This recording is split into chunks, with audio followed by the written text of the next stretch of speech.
Caregivers can get very tired, and they always need help in some form or fashion.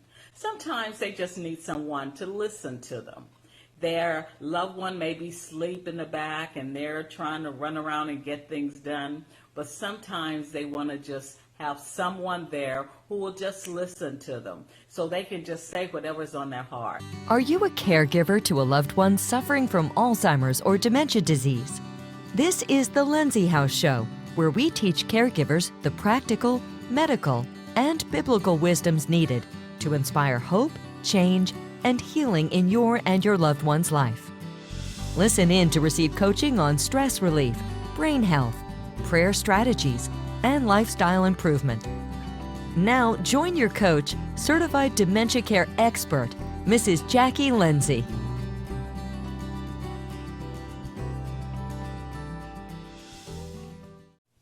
Hi, welcome to Dementia Care 101.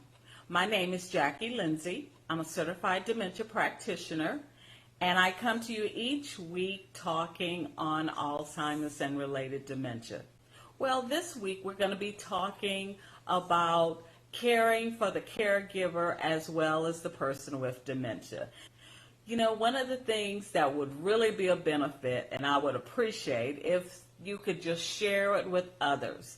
Those you know would be interested, and even those that you don't have a clue if they'd be interested or not, but they may know someone who can use the information. Well, we're going to continue on, and one of the things I want you to consider when knowing someone that has a caregiver or a person that has dementia, if you know someone in that area, pay attention. It can make a big difference in the outcome of the emotions, how they feel, how they respond to you, and how they respond to others. Caregivers can get very tired, and they always need help in some form or fashion. Sometimes they just need someone to listen to them. Their loved one may be asleep in the back and they're trying to run around and get things done, but sometimes they want to just have someone there who will just listen to them so they can just say whatever's on their heart. Then there are some times when a caregiver would really be able to appreciate having someone that'll come and just sit and give them some time to sleep. Then there are other times when they would appreciate someone coming, not saying a word, but just being there because they care. So understanding the different types of care and love the caregiver needs is very important. So I would encourage you, one thing, to learn as much about Alzheimer's and related dementia as possible. And speaking of which, I do have a mini book. It's called Alzheimer's Disease, What God's Word Has to Say About the Mind, the Disease, and Healing. It also talks about the symptoms, the stages, how to reduce your chances of developing the disease. For those that are not born again, there's a salvation prayer in here to give your life to the Lord. Then there's a prayer for Alzheimer's and dementia that you speak about certain parts of the brain that's being affected and pray for healing, deliverance, and restoration for that person. And then there's a daily confessional that's in here. That's very important also, because you want to always be speaking the word of God towards the disease, towards peace, restoration, and binding and loosing principalities and powers that can also attack the person's mind. So go to my website, www.lindsayhouse.org, and pick up 1 or 2 copies. I'd really appreciate it. So moving right along, sometimes caregivers are still working and they have someone they're caring for. Then they really need help. They can get help in many ways. You could help them find an adult day service, and the loved one could spend the day there while they're at work. Now, these adult day services, they really understand the person with dementia. They'll make sure that they eat, socialize, they get rest, even if they may need a shower, they can help in many ways. If they're taking medications, and make sure they're taking the medications. They know how to talk to them, respond to them, and encourage them. And they are open late in the evening, okay, and they're open early, so they know there are caregivers that are still working. So look for that in your area and see if that might help. Then another thing, you can help the caregiver figure out a vacation plan.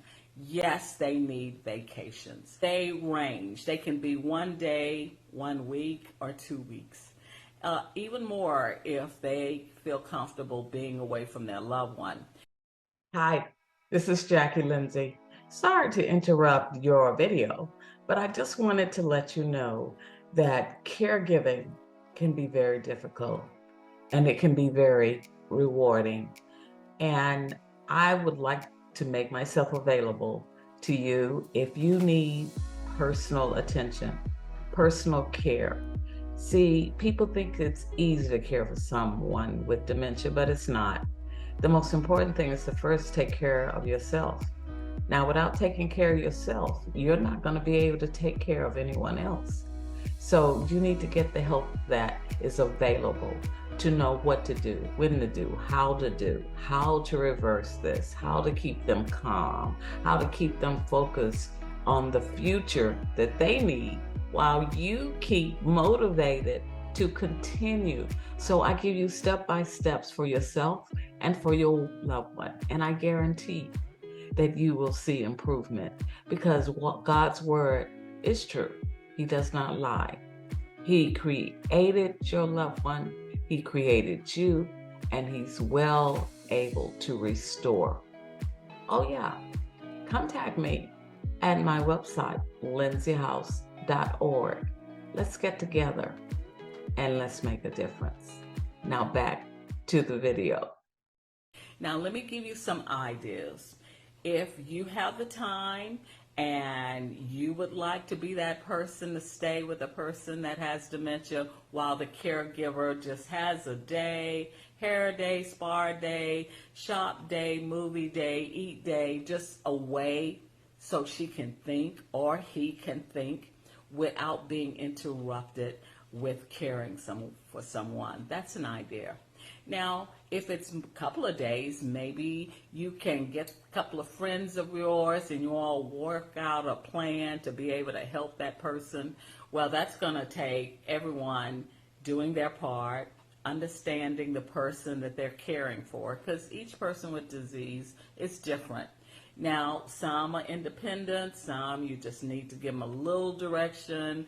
Then there are others that's going to lead not a direction. They're going to need someone to instruct them on where the bathrooms are, when it's time to go to bed, take them for a walk so they can get some fresh air, and understanding that the person with dementia needs to be involved also. So keep that in mind. Now, there are assisted living facilities that will take a person with dementia for a day or two, sometimes a week or 2 weeks. It just depends on what assisted living, it will open their doors to that or have capacity to keep someone that long. So you would really just have to check with the area in which you live in and find out the prices, the costs, and if they have a memory unit. Basically, they're going to have a memory unit in case it's needed. But that's something that you could do for the caregiver. And then look, this is what I found. This is what available to you. So you can get away and you can enjoy yourself.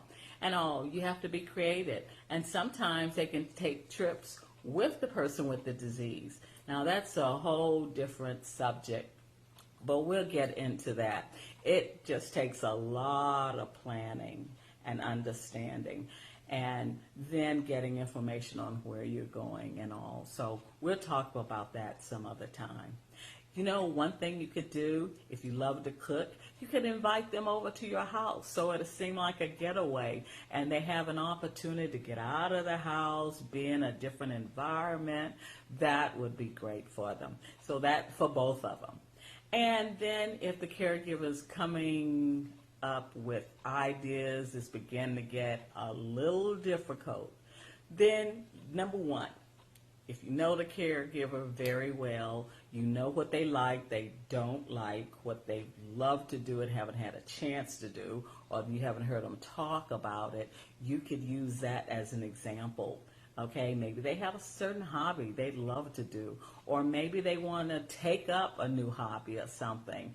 You could pay for it or just suggest it, and maybe they could pay for it themselves, and you'd be willing to stay with the person with dementia, so it gives them a chance to get out. Or you could make their environment like a craft store and buy the supplies. And if it's the person with the disease that's able to do crafts or paintings, and you could set up a room like that for them and help them just do artwork together. Or maybe it's music, and they could praise and worship and unto the Lord. That could be all day if you have the right music.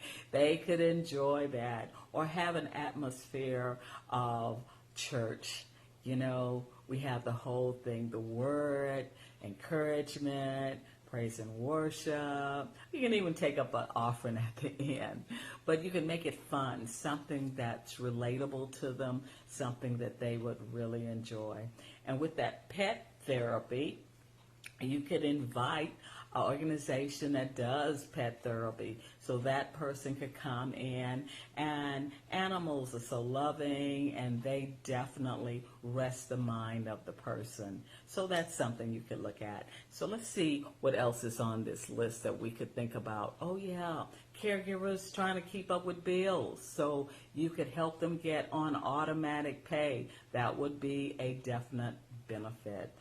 Buy a plant, something that I know they don't need anything else to take care of, but maybe the person with dementia could use that as a project so they could take care of a plant, okay? That might work. And depending on the stage of the disease they're in, maybe they miss the growing up part of the caregiver's life when that caregiver was a baby and all, and maybe the person with the disease is now thinking a lot about when that person was a baby. Hey, they have life-like dolls that are real cuddly. You might want to think about getting something like that. Anything that soothes them and helps them through the day is something you could really be a benefit in helping them with. And also, there are opportunities for churches. Some churches will have are set up to be able to help adults in this situation, where the caregiver can still go to church and know their loved one's going to be around other people that, or maybe in the same situation, that they're beginning to have different symptoms of the disease, just so the caregiver can get out and have some time to themselves.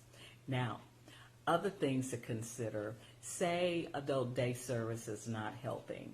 Okay, as far as the person with the disease is not liking it, not 100% of people with dementia is going to like adult day services. Then consider helping the caregiver bring someone in home care, where they have a professional caregiver that can make sure they eat, take care of them, and be there for them. So consider that, all right? That's another idea. And maybe you have a companion. They don't do too much work around the house or making sure they get fed or running errands, but they're just a companion to be there while the caregiver is at work. That's another suggestion you can consider.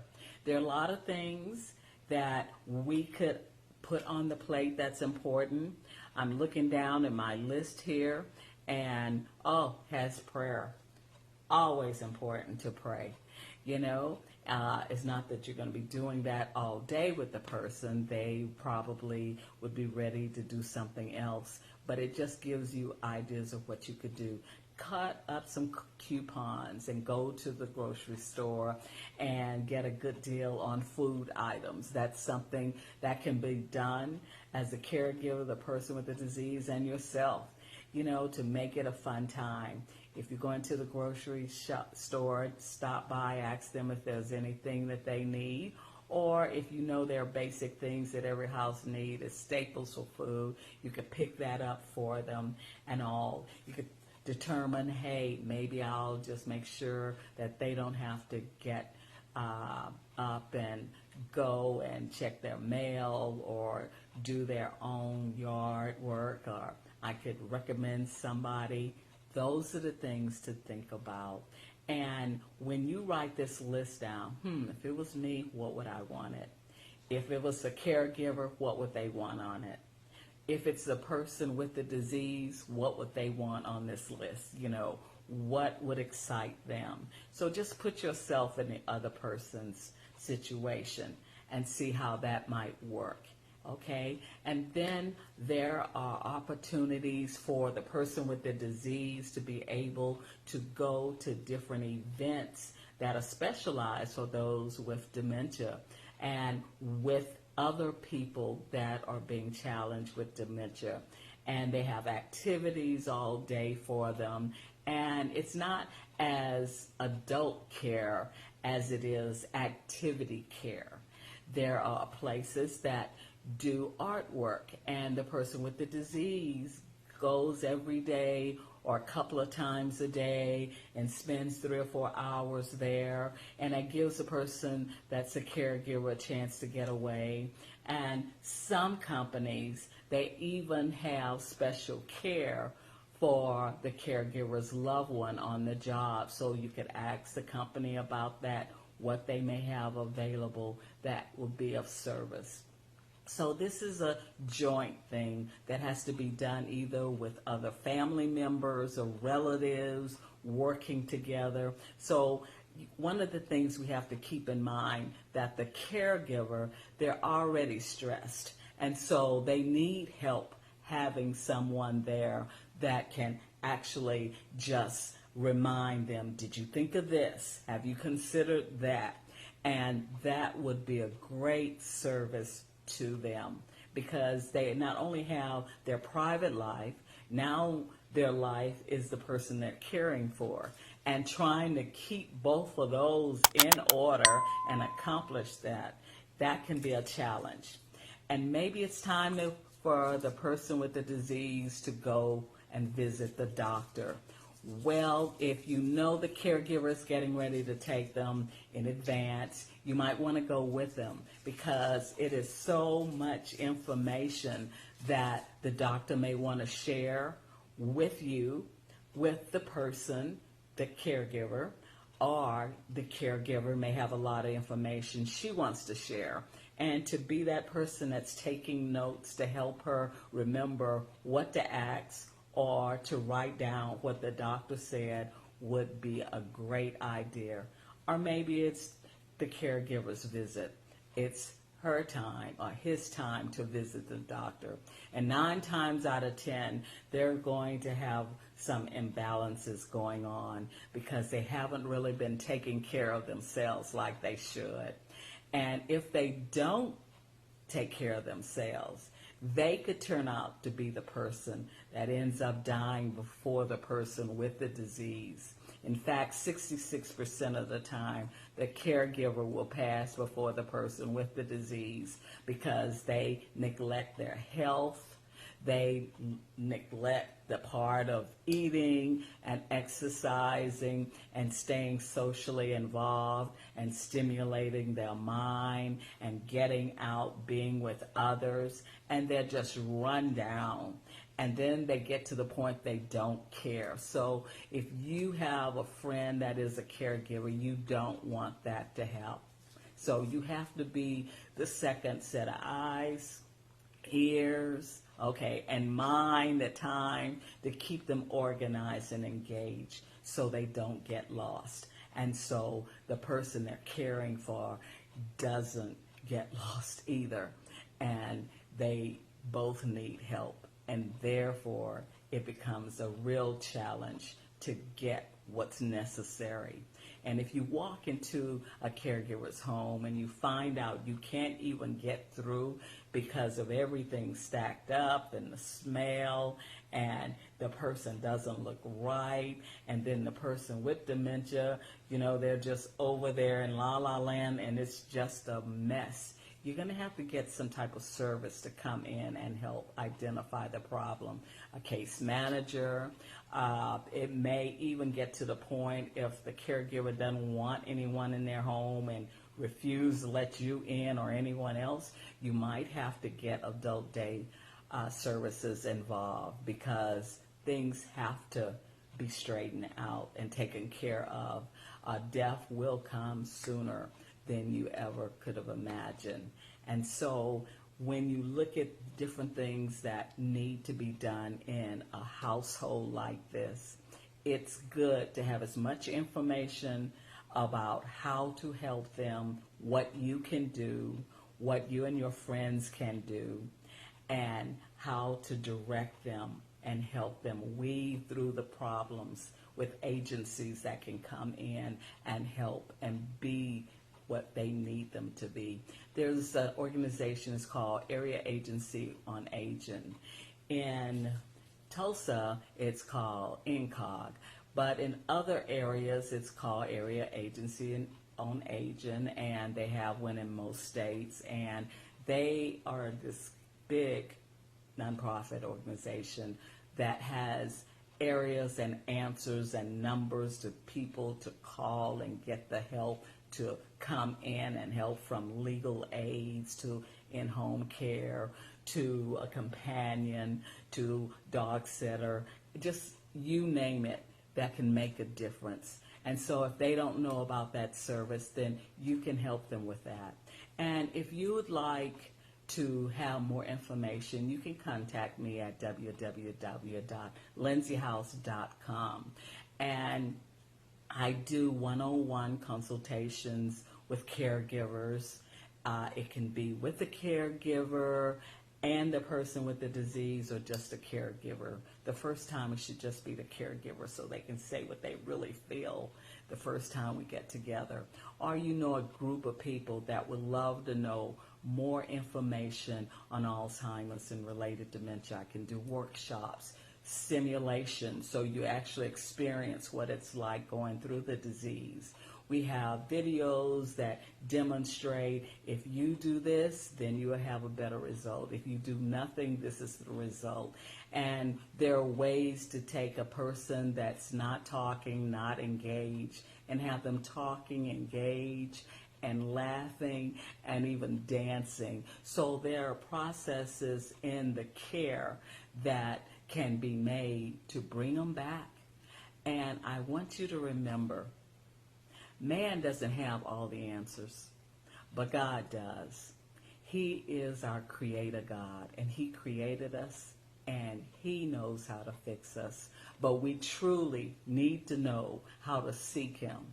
And if we have a repentant heart, and we have been living and serving God, then you might be that answer that the person you're helping needs. Or maybe you need to recommit your life to the Lord, because in the end, it is him that heals. He is a healer and a deliverer. And I'd just like for you to contact either our organization for information about the disease, or if you need to know more about the Lord, then I would encourage you to watch Congregation of the Mighty every Sunday at 8 in the morning. There's Sunday school. You can find us on Facebook at Dr. Paula A. Price Ministries. And we also have a 10 o'clock service on Facebook. I'd encourage you to listen and join us. You'll never be the same. And I'm so glad you were able to be with us today. And I look forward to seeing you next week through the video system. You have a great week, and I look forward to seeing you and talking to you next week. Bye-bye.